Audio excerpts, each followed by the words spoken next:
Terima kasih kepada tuan rumah, saudara Sofia, ayah mentuanya, ya, jiran-jiran, sambil tanah, sahabat-sahabat yang dirahmati Allah Ta'ala sekalian.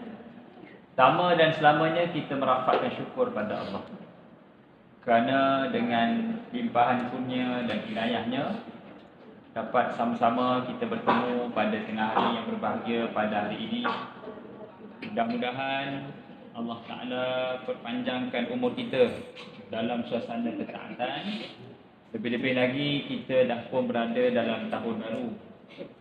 Dan kalau ikutkan kiraannya Ramadan pun lebih kurang 83 hari lagi 83 hari lagi. Jadi subhanallah, nikmat yang terbesar setelah nikmat iman dan Islam adalah mampu melaksanakan ketaatan.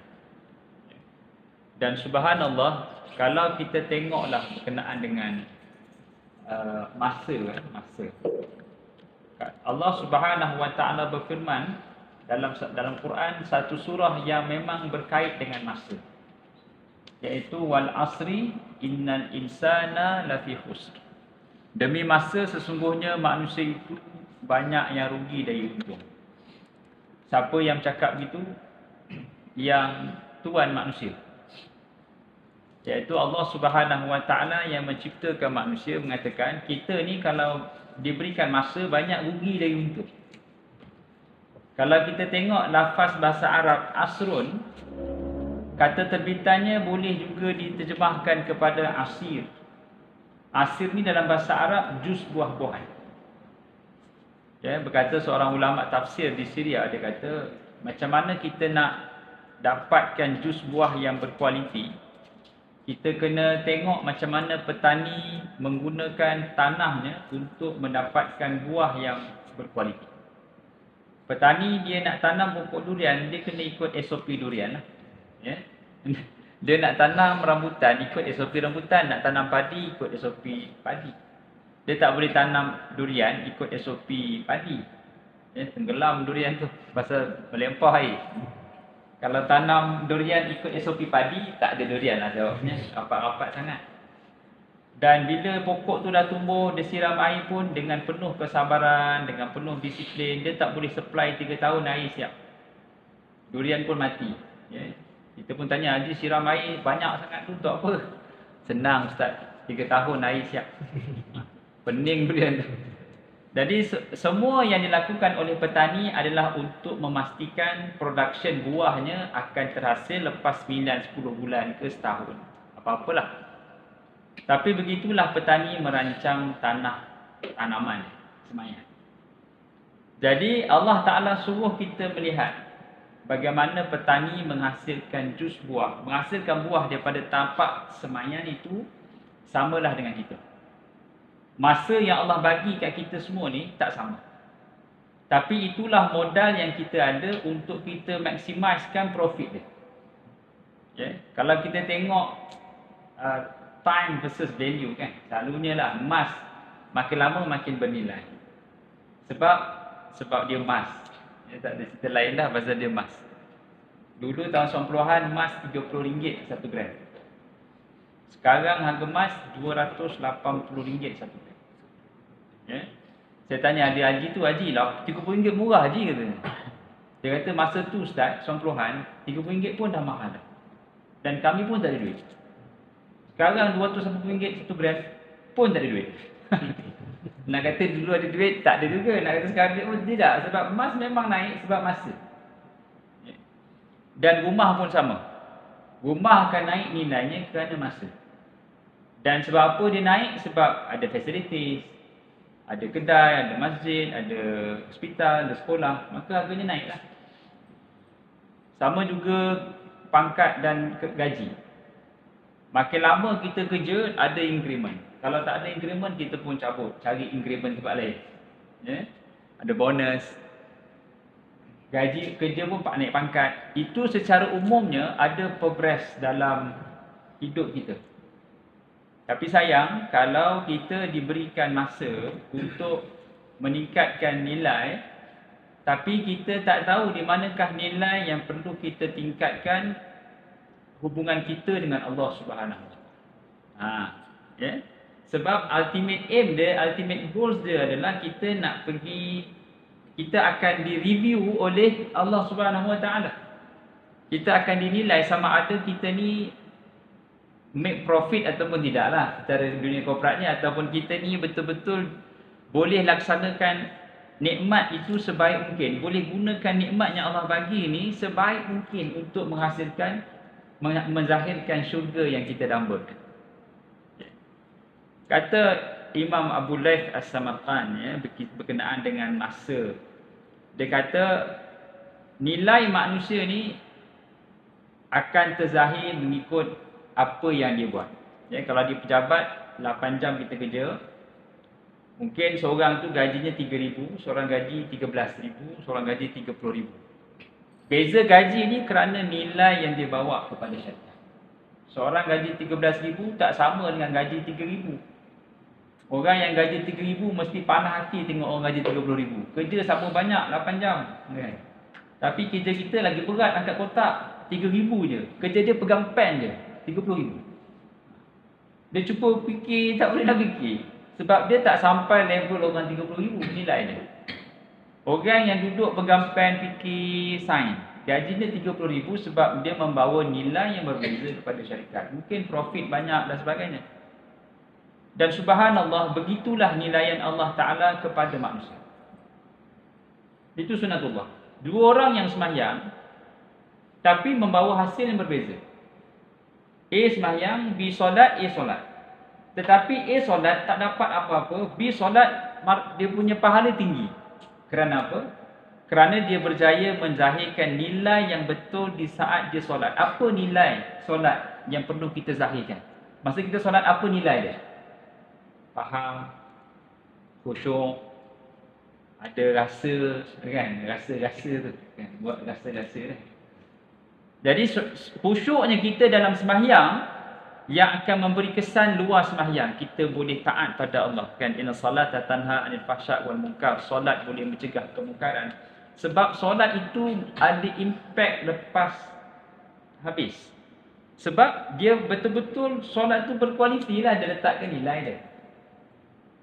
Sama juga dua orang yang sedekah. A sedekah, B sedekah. Walaupun masing-masing keluarkan RM10, tapi nilainya berbeza di sisi Allah. Kalau A bagi dalam keadaan dia mengungkit, dia menyebut-nyebut, dan dia bagi pada orang yang tak perlukan, dia bagi masa dia dah sakit, jadi itu menyebabkan nilai sedekah tu rendah. Sebab kata Nabi, sedekah akan jadi lebih bernilai. Pertama, kita bagi pada orang yang susah. Yang kedua, kita bagi di saat kita sihat. Yang ketiga, kita bagi, kita hilangkan kita sebagai pemberi. Kita hanya bagi dan orang tak tahu. So bagi, entah. Itu nilai sedekah. Sama juga baca Quran, sama juga kita qiyamul lail, sama juga kita, semua ibadah yang kita buat ada nilai. Dan nilai kalau kita salah letak, maka ibadah tu ataupun benda yang kita buat itu tidak memberi apa-apa kesan. Contohlah kalau dia seorang pelari pecut, tapi kita suruh dia main acara lompat jauh ataupun lompat tinggi, kena nilai tak? Fail. Bang, saya training lagi laju, tiba-tiba kena melompat ni, apa cerita tu? Sebab tak kena nilai lah. Salah value, salah kepakaran dia. Kalau dia tukang masak, dia memang pernah masak dekat Itali, pernah masak dekat Spain, memang pakar masak Chinese, tapi dia tak ada kuali dan dia ada spanner. Habis dia punya kepakaran. Dia tak boleh tunjuk yang dia bernilai tukang masak. Sebab seorang yang pakar perlukan tools untuk tunjukkan nilai. Sama juga kalau mekanik, kita bagi kuali, tolong repair kereta. Pening dia. Sebab dia tak boleh nak zahirkan nilai dia, kan?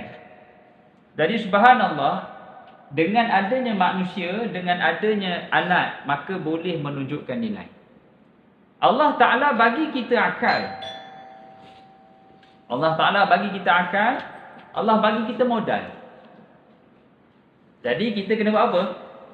Kita kena zahirkan nilai yang kita sebut tadi. Kalau tidak, kita jadilah tukang masak yang ada sepanah. Macam mana nak buat ni? Aduh, pening. Ataupun kita jadilah orang yang lompat tinggi, padahal training lagi laju.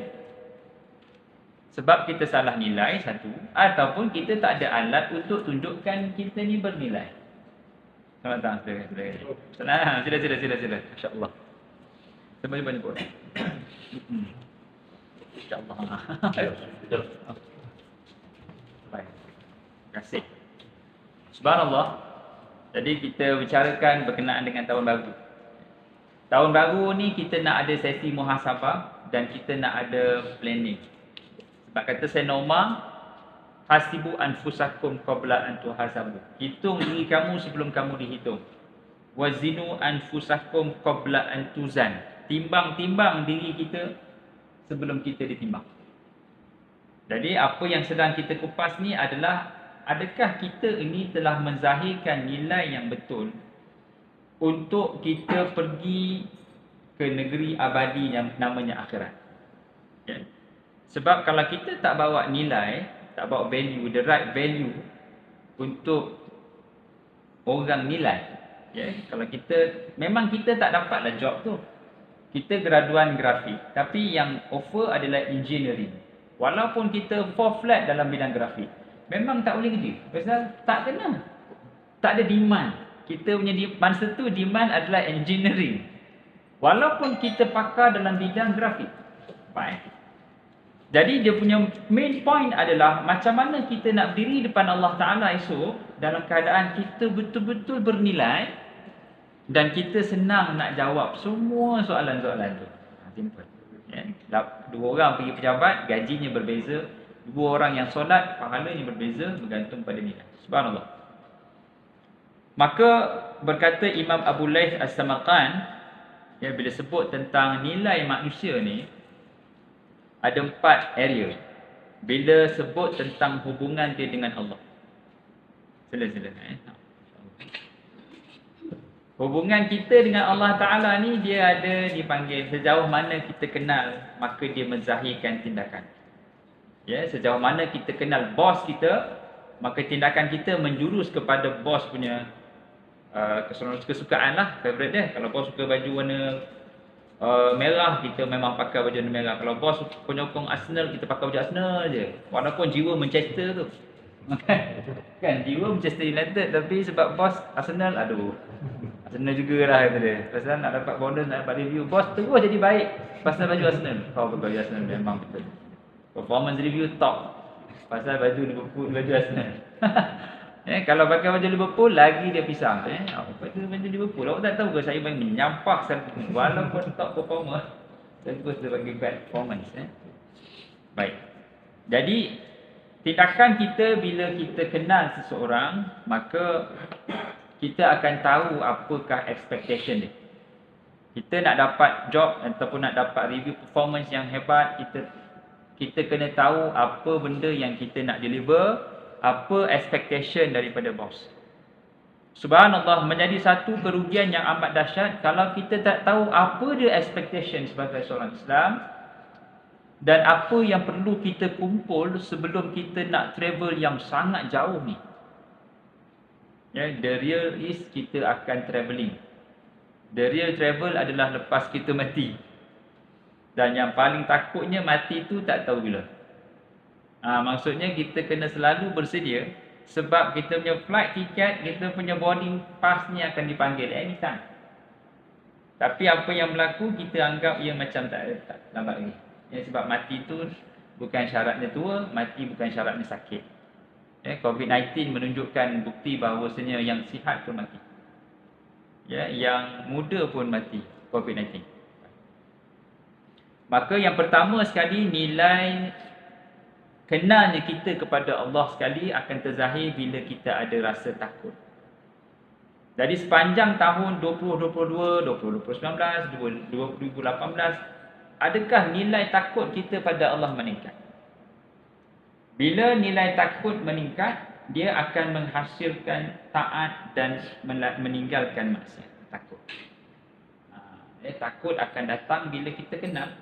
Tahu dan kenal dua benda yang berbeza. Oh, saya tahu tu polis tu, saya tahu polis. Tahu je bang, tak kenal ke? Siapa polis tu? Bila sebut tak kenal ke baru siapa Kalau budak muda ni dia sembang, dia staff baru, dia sembang di pantry, dia kongkang-kongkang dia sembang dengan seorang mamat duduk sorang-sorang kan. Bang, lama dah kesini, lama dah. Tak nampak ke Milo tak ada, Nescafe tak ada. Teruk dah syarikat ni. Yelah, nanti abang cakap dengan management.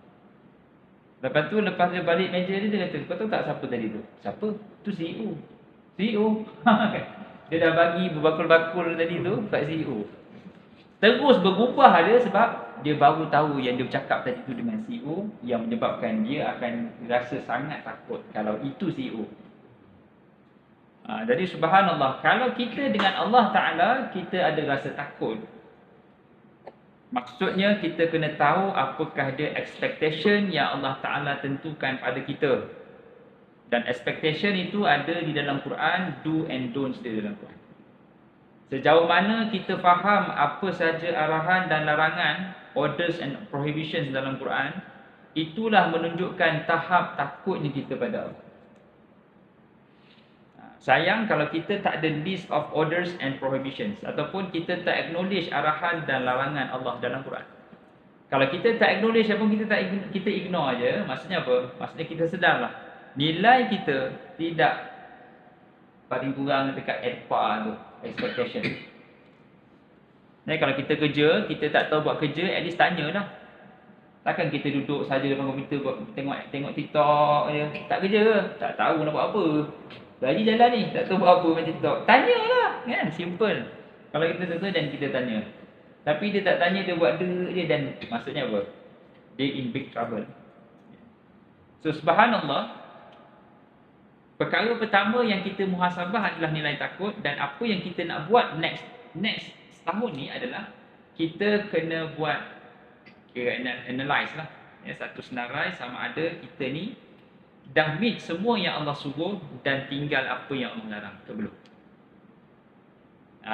Itu dia punya take away point dia. Kita kena ada list of arahan dan list of larangan. Barulah nampak lebih boleh measurable tu, boleh deliver tidak. Dia bercakap dengan pegawai syariah ni macam ni lah kadang-kadang ayat dia. Sebab selalu hentak kat board of director kan. Hari ni nak kena tukar dia punya cara penyampaian tu. Kadang-kadang board of director, Ustaz lepas ni kan ngetih lah lepas ni. Sebab dulu dengan board of director dia duduk idah baru. Dia punya chairman of board. Dia sembang lah. Jadi kita nak kena tahu apakah dia arahan dan larangan dalam Quran. Kalau kita tak tahu, wala tajassasu wala yaktab ba'dukum ba'dha wala ta'kulur riba wala tamshi fil ardi maraha, banyak sangat arahan jangan. Dan kalau bos kata jangan, apa maksud dia? Means jangan. Bos slow cakap, jangan datang lambat. Kita selamba je datang. Bos, dengan bos 9.30 ke? Punyalah kan, bongkaknya lah. 9.30 jalannya. Bos apa kata, jangan datang pukul 9. Patutnya apa? 8.30 dah sampai. Paling kurang 8.50 sampai. Tapi dia boleh relax dengan tenang pukul 9 sampai. Maksudnya, dia tidak acknowledge arahan bos, dia tak respect bos. Apa lagi? Macam-macam lah. Kawan semua memang membawang, bawa Ranger start. Uish, lama dia je.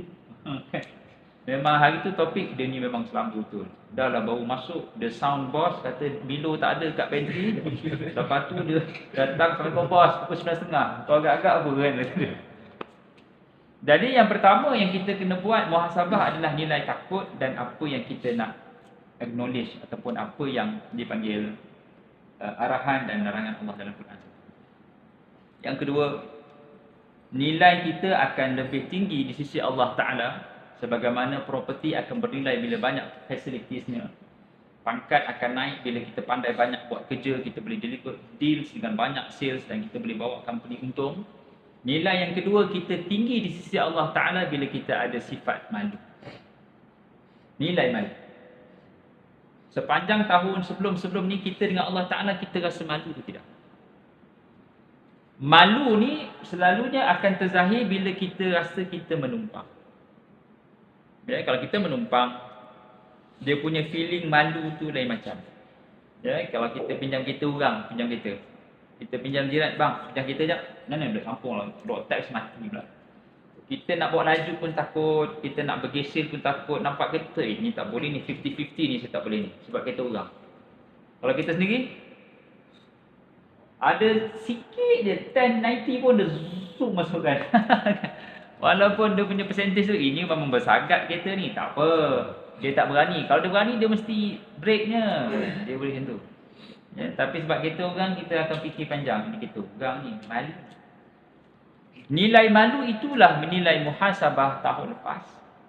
Dan macam mana kita nak tingkatkan nilai itu depan, moving forward ataupun tahun 2023, adalah kita kena sedar bahawasanya kita ni memiliki nikmat yang Allah bagi secara percuma. Nikmat mata, nikmat tangan, nikmat telinga, nikmat mulut, nikmat kaki, nikmat tenaga, nikmat harta, nikmat masa, nikmat ilmu. Kata Nabi SAW, tidak berganjak kaki manusia di padang mahsyar. La tazula qadaman abdin yaumal qiyamah hatta yus'alu 'anil arba'. Tidak bergerak kaki manusia di padang mahsyar melainkan ditanya 4 soalan. Yang pertama tentang masanya. An umrihi, tentang umurnya. Yang kedua tentang tenaga, an jismi. Tenaga kita ni bukan sewenang-wenang milik kita, tidak. Kalau milik kita dan kita tak payah ditanya. Tapi hakikatnya kita akan ditanya. Tenaga ni. Budak-budak muda selalu pergi mana? Main bola. Lepas ni main bola, saya kira pukul 4 pagi ada kick off lagi. Musim bulan Ramadan, saya nak pergi qiyamul lail, dia orang baru kick off. Pukul 4 kick off. Maksudnya memang budak muda memang jiwanya keras lah. Pukul 4 baru kick off ni kira dahsyat lah. Dan Allah akan tanya, kata Nabi, tentang harta, mana dapat, mana belanja. Dan Allah akan tanya tentang ilmunya. Jadi bila kita sebut tentang malu, kita kena rasa kita tumpang nikmat Allah. Dan memang the real is, kita memang sedang menumpang nikmat Allah Ta'ala. Kata Imam Ghazali, ada 8 nikmat. Mata, telinga, mulut, tangan, kaki, perut, nafsu, akal. Yang 8 ini kita kena zahirkan nilai taat. Itu moving forward. Apa nilai taat pada mata? Nilai taat pada mata adalah melihat apa yang Allah suruh tengok. Al-Quran, tengok saja dapat pahala. Wajah mak ayah, tengok saja dapat pahala. Wajah pasangan, tengok saja dapat pahala. Tapi yang menceriakan lah, yang suka tengok. Kalau tengok menyampah, abang. Itu bukan pahala tu, itu bala tu. Abang ni dah pukul 11 tak balik lagi lah. Ada mesyuarat masjid, jangan nak pergi alasan. Tengok pasangan berpahala, tengok Kaabah berpahala. Tengok bukit, tengok langit, tengok gunung, tengok ciptaan Allah berpahala. Sebab Allah suruh tengok. Apa sahaja yang Allah suruh tengok, maka ia berpahala. Jadi ada pandangan mata yang berbau dosa, ada pandangan yang membawa pahala. Jadi kalau kita rasa kita menumpang mata yang Allah bagi pinjam, maka kita tahu mana nilai yang hendak kita zahirkan. Telinga, sama mulut, tangan, kaki, semua macam indera kita kena buat senarai macam mana nak letak nilai taat padanya. Moving forward, nilai taat. Ni apa nilai taat pada kaki? Kalau dengar azan, kita start pergi masjid. Ataupun kita rajinkan nak pergi masjid. Sebab kita tahulah, orang yang boleh pergi masjid ni bukan kaki. Orang yang boleh pergi masjid ni sebab hatinya nak pergi masjid. Orang yang tak ada kaki pun boleh sampai masjid. Bukan sebab kaki dia mampu bergerak. Dah tak ada kaki dah. Tapi sebab hatinya sampai dulu. Sebab tu hati yang kuat ni, hati yang celik ni, sebab dia telah tahu bahawa bahawasanya dia pinjam nikmat Allah. Bila dipinjam nikmat Allah Ta'ala, maka walaupun tak ada kaki, tapi hatinya dah pun di masjid. Itu nilai. 2. Nilai yang ketiga adalah nilai harap ar-raja. Tadi al-khawfu, takut. Al-haya, malu. Yang ketiga ar-raja. Raja ni maksudnya pengharapan. Pengharapan. Sepanjang tahun 2022, 2021, 2019 ke belakang, harapan kita pada Allah Ta'ala lebih besar ke atau harapan pada makhluk lebih mendominasi? Selalunya kadang-kadang kita bila dalam dunia korporat ke dunia bisnes ke, kita rasa kita punya plan tu memang above everything. Jangan kita nak letakkan Allah Ta'ala yang menentukan kita punya perancangan. Ya? Allah Ta'ala yang menentukan sama ada kita mampu bergerak ataupun tidak. Satu. Yang kedua, sejauh mana kita mengharapkan Allah Ta'ala di saat kita diuji. Selalunya Allah Ta'ala uji kita dengan apa? Sakit, sedih, miskin. وَلَنَبْلُوَنَّكُمْ بِشَيْءٍ مِنَ الْخَوْفِ وَالْجُوعِ وَنَقْصٍ مِنَ الْأَمْوَالِ وَالْأَنْفُسِ وَالثَّمَرَاتِ. Kata Allah Ta'ala, akan kami uji kamu dengan 5 benda. Al-khawfu, takut. وَلَنَبْلُوَنَّكُمْ بِشَيْءٍ مِنَ الْخَوْفِ وَالْجُوعِ, dan lapar. وَنَقْصٍ مِنَ الْأَمْوَالِ, sedikit harta, sedikit tanam-tanaman, dan kematian. Kita simplifikan, sakit, sedih, miskin. Miskin. Sakit, sedih, miskin. Di saat Allah Ta'ala datangkan ujian sepanjang tahun, dulu lah, itu adalah sebenarnya isyarat Allah Ta'ala nak cakap dengan kita. Ya. Kalau para Nabi, Allah Ta'ala bercakap melalui wahyu. Kalau ada wahyu, maka itulah cakapnya. Habis itu kita, jangan tak rasa diri itu Allah bercakap. Walaupun kita tak ada wahyu, tetapi Allah datangkan circumstance atau situasi untuk kita bercakap dengan dia. Apa dia? Sakit. Bila kita sakit, itu isyarat Allah suruh cakap. Sebab dia maha kaya, dia maha penyembuh. Bila kita susah, ada macam-macam masalah, kita kena bercakap dengan dia sebab dia datangkan ujian. Bila kita miskin ataupun kita sedih, sebenarnya itu adalah isyarat untuk kita bercakap dengan dia sebab dia yang datang. Dan orang yang memiliki nilai yang tinggi, bila ujian sampai, dia akan tenang. Sebab dia tahu itu adalah daripada Allah Ta'ala yang maha penyayang. Sayangnya Allah Ta'ala pada kita ni, kata Nabi SAW, lebih sayang daripada seorang ibu yang kehilangan anak lalu berjumpa balik. Saya tahu depan saya ni ada ibu-ibu, sayang tak dengan anak? Mesti sayang. Macam saya balik kampung, macam-macam masakan ada. Ada udang, ada ketam, ada kepah, ada kambing, ada ayam. Sedangkan kalau saya tak balik, ikan bilis pun tak ada. Itu ayah saya dah cakap, kau kalau balik, macam-macam ikan ada. Macam-macam binatang, macam zoo negara. Tapi bila ayah nak makan, kadang-kadang makan bawang goreng je lah. Kita pun beli masa kuda dua. Itu penangan anak lah. Sayangnya ibu kepada anak memang tak bertepi. Jadi kalau anak tu jatuh katil, dengan suami jatuh katil, ibu-ibu selamatkan siapa? Tolong beritahu. Anak. Dia bukan selamatkan anak je, dia siap salahkan suami. Awak lah masalah, jatuh dah anak. Dah, saya jatuh. Itu baru anak, belum cucu lagi. Kalau cucu lagi lah. Abang tidur kat depan, saya dengan cucu. Itu penangan cucu lah. Tapi subhanallah, sayangnya ibu kepada anak memang tak boleh nak bincang lah. Tapi kata Nabi, lagi hebatnya sayang Allah pada manusia lebih daripada seorang ibu yang kehilangan anak lalu jumpa balik. Anak. Bayangkan perasaan ibu tak jumpa anak, kita jumpa. Kata Nabi, lebih dahsyat daripada itu sayang Allah pada kita. Jadi kalau itulah sayang Allah pada kita, tuan-tuan dan puan, maka harapan kita pada Allah patutnya kena tinggi. Kerana Allah maha penyayang, Allah maha pengampun, Allah maha kaya, Allah maha penentu segala-galanya. Tapi sayang kalau kita diuji ataupun kita ditimpa musibah, yang kita cari adalah makhluk, bukan. Patutnya kita cari Allah, bukan cari makhluk. Jadi moving forward, apa juga yang datang, kita start dengan bentas dadah 2 rakaat. Itu tanda nilai kita naik.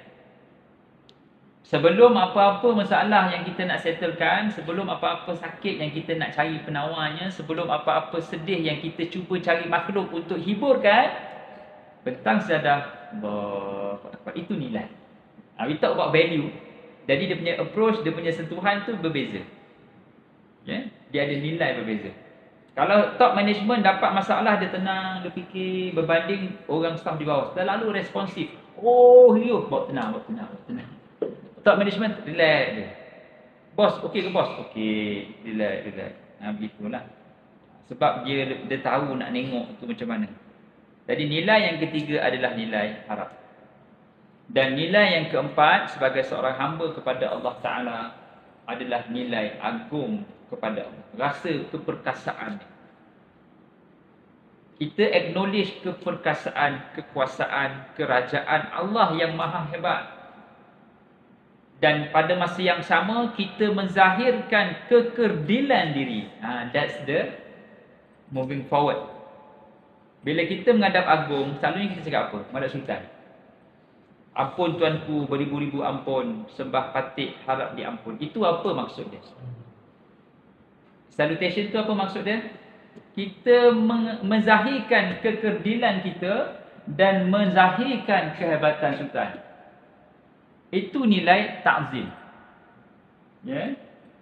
Walaupun kita tak bersalah pun dengan sultan, tapi punya sembah harap ampun tuanku. Apa yang ampun dia? Tak ada salah lagi, belum salah lagi minta ampun dah, dipahami gitu. Itulah nilai ta'zim.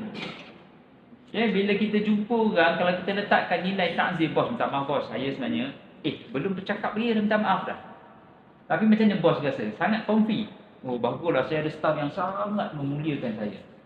Saya tak segan silu nak bagi awak performance review pasal awak terlalu baik. Belum berapa lagi tertarik dahnya. Belum berapa hopok dah 2 batang. Ada staff yang jenis hopok dulu, bos. Hopok bang. Bos pun sampai, bagus kau Oh, lepas tu sembang. Dia boleh kamcing dengan bos pasal hopok Ada. Tapi kerja tak siap. Oh, memang horror betul. Kita kerja siap tapi tak pandai sembang dengan bos. Memang kita ke belakang. Yang kawan ni dia boleh sembang dengan bos. Semalam Leicester kalah bos. Oh ya kalah. Sebaik aku suka Arsenal dia. Dia pandai handle bos. Itu nilai ta'zim. Ya, subhanallah. Dalam hidup kita kepada Allah Ta'ala patutnya lebih tinggi nilai ta'zim kita pada Allah. Kita acknowledge yang kita menumpang kerajaan dia. Dengan cara apa? Dengan cara kita mensyukuri setiap nikmat yang ada. Itu nilai ta'zim. Memang kita tak dapat semua yang kita nak. Tapi itu bukan alasan untuk kita menafikan nikmat yang ada. Itu nilai ta'zim. Ya? Kita memang nak kejar, aku nak tu, aku nak ni, aku nak tu, aku nak ni, tapi tak dapat. Dan okey, tapi yang ada ni kita acknowledge ke tidak? Kalau kita tak acknowledge, macam mana Allah nak bagi lebih? Aku bagi sikit pun orang tak cakap terima kasih, tak syukur. Macam mana lagi banyak? Apakah janji kalau bagi banyak baru terima kasih? Sikit pun tak terima kasih. Simple macam itulah. Dan nilai ta'zim akan terzahir bila kita boleh appreciate sekecil-kecil nikmat. Jadi kita listlah nikmat apa yang ada. List nikmat yang ada dan kita start bersyukur pada Allah. Ya Allah, terima kasih di atas nikmat yang kau bagi ni. Walaupun kecil, walaupun sedikit, tapi ia berharga. Sebab ada orang tak ada langsung. Ya, ada orang tak ada langsung nikmat tu. Kita ada tapi kita tak appreciate. Dia.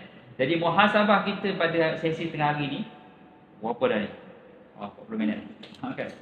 Nilai kita yang kita nak bicarakan adalah nilai kita di sisi Allah Ta'ala mesti berbeza. Sebab bila nilai itu berbeza, maka ganjaran, habuan, tindakan kita akan berbeza. Ni kita cerita pasal secara kira secara keseluruhannya akan bertukar. Kalau kita hanya bab teknikal, mungkin itu hanya perubahan jangka masa pendek. Perubahan jangka masa panjang dia kena cerita yang sangat core, sangat utama, iaitu macam mana kita pandang hubungan kita dengan Allah.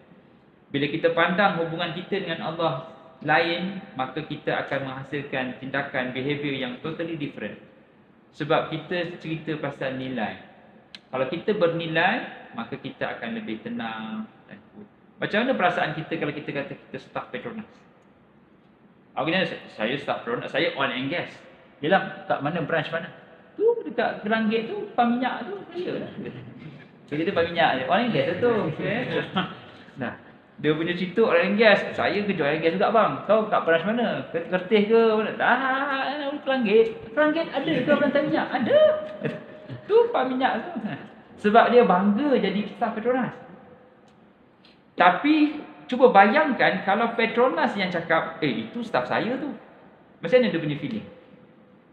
Lebih impact dia lebih besar. Itu staf kami tu.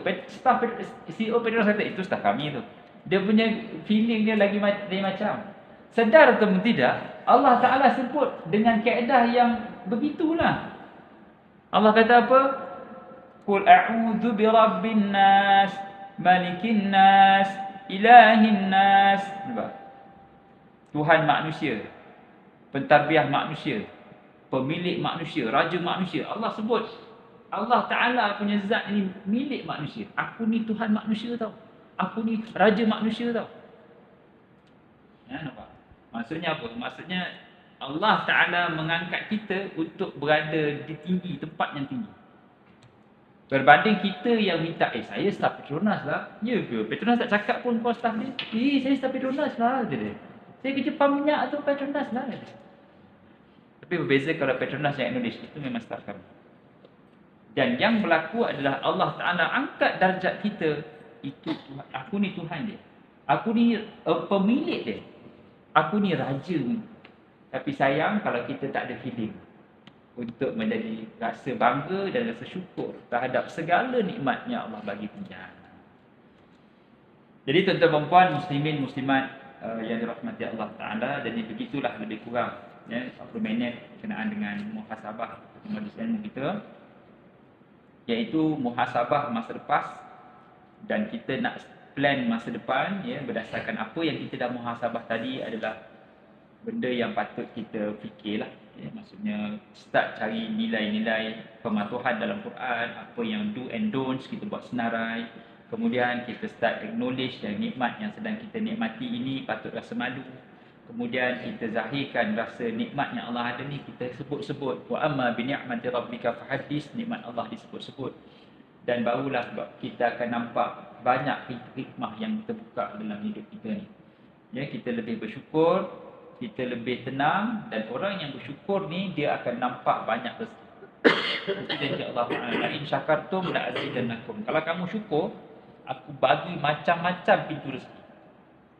Sebab apa? Sebab dia dah guna mata lain. Dia tak guna mata lalat, dia guna mata lebah. Ya, bila guna mata lebah, dia akan nampak madu bunga. Walaupun dekat pusat perupusan sampah. Tapi kalau dia makan mata lalat, dia akan nampak sampah najis walaupun dekat taman bunga. Ya, jadi kita kena start ubah mindset ataupun cara kita menilai nikmat Allah Ta'ala. Allah tak bagi semua, bukan tanda Allah tak bagi. Tapi Allah nak suruh kita appreciate apa yang ada, supaya Allah bagi lagi banyak lepas ni. Kalau sikit pun kita tak boleh nikmati, tak boleh syukuri, macam mana Allah nak bagi yang banyak? Apa jaminan untuk kita syukur bila kita diberikan banyak? Jadi aku lupa tasma'un, aku qauli hadza wa astaghfirullah li wa lakum. Jadi di akhir ni marilah sama-sama kita mengikhlaskan diri, untuk sama-sama kita membaca sedikit doa selamatnya, permulaan tahun yang saya kira permulaan yang sangat bagus. Untuk kita minta pada Allah Ta'ala ya, agar Allah Ta'ala kurniakan hajat-hajat kita yang tersimpan, insya-Allah. Jadi marilah sama-sama kita berdoa pada Allah Ta'ala agar keluarga yang ada menjadi tuan rumah pada tengah hari ini diberikan kebaikan, dilimpahkan rahmat, dibuka pintu rezeki dan diberikan kebahagiaan berpanjangan, insya-Allah. Dan kita juga bersama semua yang hadir pada tengah hari ini diberikan kesabaran, ketenangan dalam mengharungi tahun 2023. Dan percayalah, selagi mana kita yakin pada Allah Ta'ala, sebagaimana seorang passenger kapal terbang yakin dengan pilot tu mesti boleh bawa kapal terbang walaupun kita tak kenal dia. Begitulah keyakinan kita kepada Allah Ta'ala, mesti akan dapat kebaikan. Ya, kita yakin dengan pilot tanpa kita kenal dia. Kenapa kita tidak yakin pada Allah yang Allah bagi macam-macam nikmat dekat kita sekarang ni? Maka insya-Allah dengan niat itu tuan-tuan, lana wa lahumul Fatihah. A'udzu billahi minasy syaithanir rajim. Bismillahirrahmanirrahim. Alhamdulillahi rabbil alamin, arrahmanir rahim, maliki yaumiddin. Iyyaka na'budu wa iyyaka nasta'in. Ihdinas siratal mustaqim, siratal ladzina an'amta 'alaihim غير المغضوب عليهم ولا الضالين آمين. بسم الله الرحمن الرحيم. قل هو الله أحد الله الصمد لم يلد ولم يولد ولم يكن له كفوا أحد. بسم الله الرحمن الرحيم. قل هو الله أحد الله الصمد لم يلد ولم يولد ولم يكن له كفوا أحد. بسم الله الرحمن الرحيم. قل هو الله أحد الله الصمد لم يلد ولم يولد ولم يكن له كفوا أحد. لا إله إلا الله والله أكبر.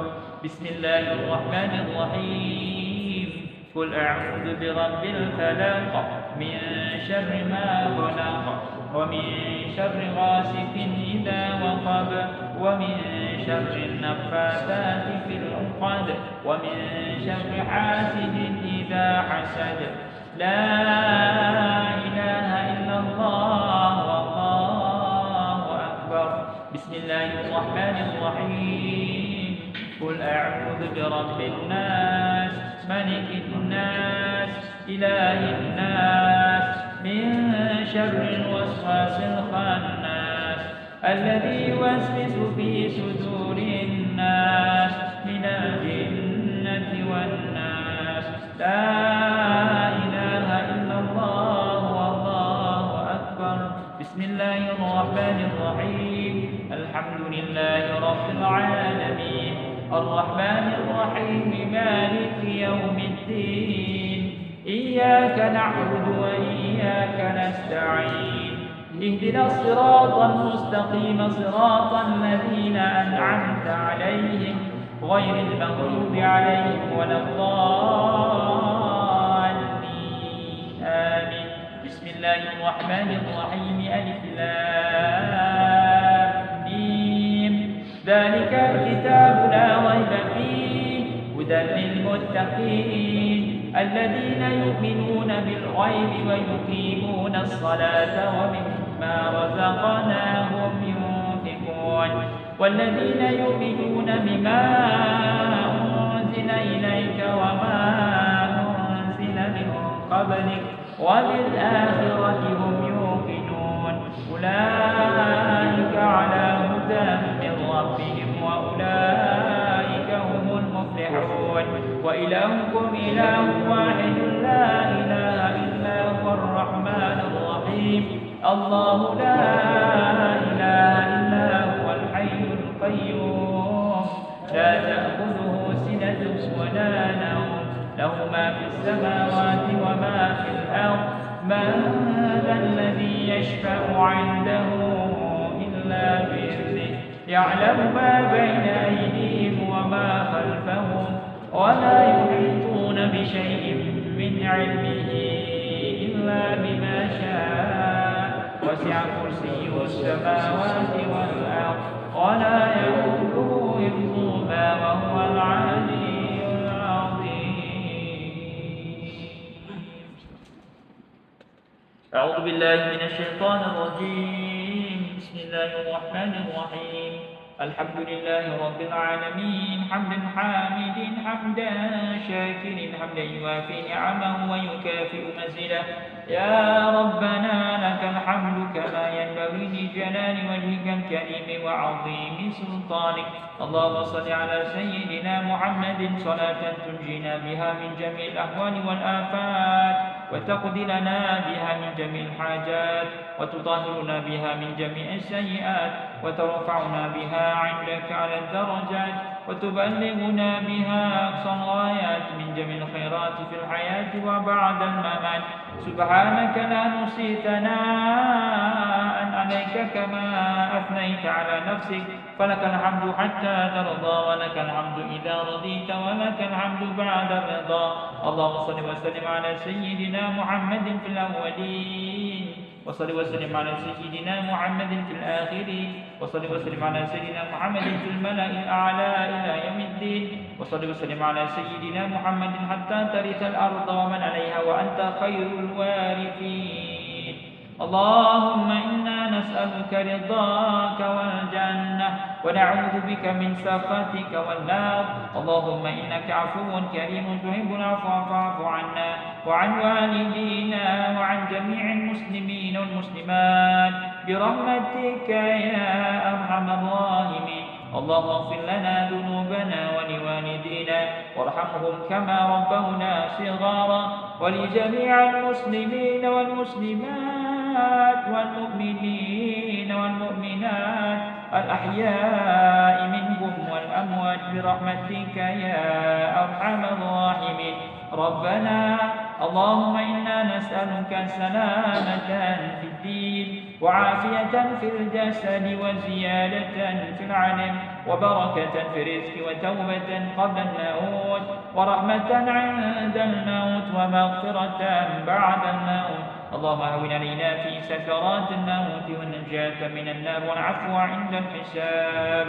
اللهم يا الله ya Tuhan kami ya Rahman ya Rahim, ampunkan segala dosa kami, dosa kedua ibu dan bapa kami, dosa guru-guru kami, dosa datuk nenek moyang kami, dan dosa seluruh umat Islam yang masih hidup ataupun yang telah mati. Allahumma ya Allah ya Tuhan kami ya Rahman ya Rahim, berkatilah hidup kami, berkatilah amal ibadat kami, berkatilah rezeki kami, berkatilah ilmu yang kami tuntut pada hari ini. Allahumma ya Allah ya Tuhan kami ya Rahman ya Rahim, bersempena dengan tahun baru ini ya Allah, berikan kami kekuatan untuk menjadi hamba-Mu yang melakukan ketaatan, berikan kami kesempatan untuk memasuki bulan Ramadan, jadikan kami hamba-Mu yang mendapat kejayaan dunia dan akhirat. Allahumma ya Allah ya Tuhan kami ya Rahman ya Rahim, buat zuriat yang bakal dilahirkan nanti ya Allah, jadikan dia anak yang saleh dan salihah yang menjadi harta di dunia ini dan harta di akhirat nanti buat keluarga ini ya Allah. Jadikan anak ini asbab untuk mereka ke syurga. Allahumma ya Allah ya Tuhan kami ya Rahman ya Rahim, Kau rahmatilah arwah datuk nenek moyang kami ya Allah, rahmatilah mereka seperti mana mereka mengasihani kami ya Allah. Allahumma ya Allah ya Tuhan kami ya Rahman ya Rahim, seperti mana Kau himpunkan kami pada tengah hari ini ya Allah, maka himpunkan kami di syurga bersama dengan orang yang kami kasihi. Rabbana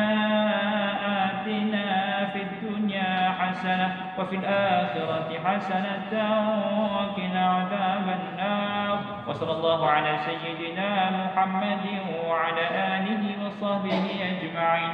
Subhana rabbika rabbil izzati amma yasifun, wassalamun alal mursalin, walhamdulillahi rabbil alamin. Taqabbalallahu minkum innahu minkum taqabbal ya karim.